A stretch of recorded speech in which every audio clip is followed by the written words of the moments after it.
அந்த பையனை இன்ட்ரடியூஸ் பண்ணுறோம். இவர் பேர் தான் ராஜகோபால். இந்த வீடியோல பேசியே அவனுன்ற முடிவுல வந்திருக்காரு. இவர் நிறைய ஆசைப்பட மாட்டாரு. ஏதாவது ஆசைப்பட்டு கேட்டா செஞ்சிடணும். எல்லாம் கொஞ்சம் கோவம் வரும் அவருக்கு. இவர் யாருன்னு முதல்ல நான் சொல்றேன். இவர் வந்து சேர்ந்தது 20 வருஷத்துக்கு முன்னாடி என்கிட்ட வந்து சேர்ந்தாரு. எப்படி தெரியுமா வந்து சேர்ந்தாரு? நைட் நான் படுத்துட்டு இருக்கேன், ஒரு 11 மணிக்கு வந்து சொல்றாங்க, கீழே உங்க வீட்டு கீழே யாரோ ஒருத்தர் வெயிட் பண்றாங்க சார், உங்களை பார்க்கணும் அப்படின்னு சொல்றாங்க. இல்லைங்க 11 மணி ஆயிடுச்சு, காலைல வர சொல்லுங்க அப்படின்னு. ஒரு சிலர் படிப்புக்கு ஹெல்ப் கேட்டு வருவாங்க, இந்த ஆர்ட் ஆப்ரேஷன் ஹெல்ப் கேட்டு வருவாங்க அப்படின்னு நினைச்சு, சரி படிப்புக்காக தான் வந்திருப்பாங்க நான் நினைச்சுக்கிட்டு காலையில வர சொல்லுங்கன்னு சொல்றேன். இல்ல அப்பா அம்மா இல்லை, யாருமே இல்லை, ஊர்ல இருந்து உங்களை நம்பி வந்துட்டாராம், ஸோ உங்களை பார்க்கணும்னு வெயிட் பண்ணுங்க. கீழே போய் பார்த்ததும் தான்.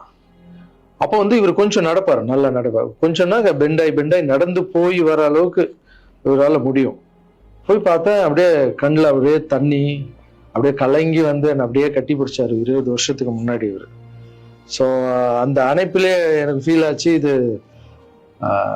வலி உள்ள ரொம்ப இருக்கு, அவருக்குள்ள நிறைய வலி இருக்குன்னு என்னால் ஃபீல் பண்ண முடிஞ்சது. ஏடாக நானும் உட்காந்து கேட்டேன், இல்லை சார் எனக்கு அப்பாவும் இல்லை அம்மாவும் இல்லை யாரும் இல்லை, என்னால் கொஞ்சம் தான் நடக்க முடியும்.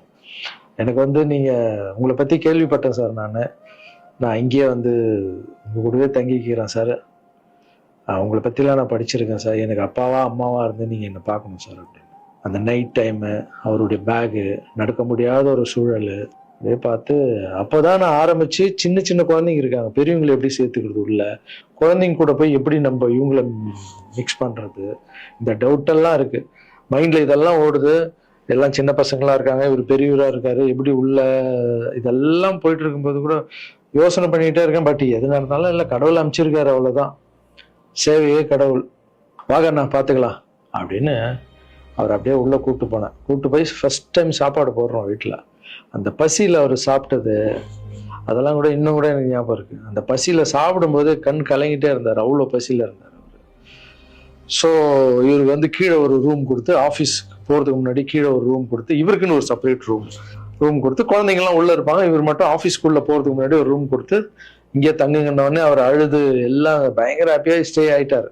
அப்புறம் பார்த்தீங்கன்னா அப்படியே காலம்போது என் கூடவே இருக்காரு, ஹாப்பி, எல்லாமே மறுபடியும் இம்ப்ரூவ் ஆயிடுச்சு. ஒரு 3-4 வருஷத்துக்கு அப்புறம் ட்ரஸ்ட்டுக்கு நிறைய பேர் வந்து போகிறது இதெல்லாம் இருந்தது. அப்புறம் ஆஃபீஸில் வந்து உட்காரணும்னா இவர் ரூம் பக்கத்துலேயே இருந்ததால நான் என்ன சொன்னேன்னா,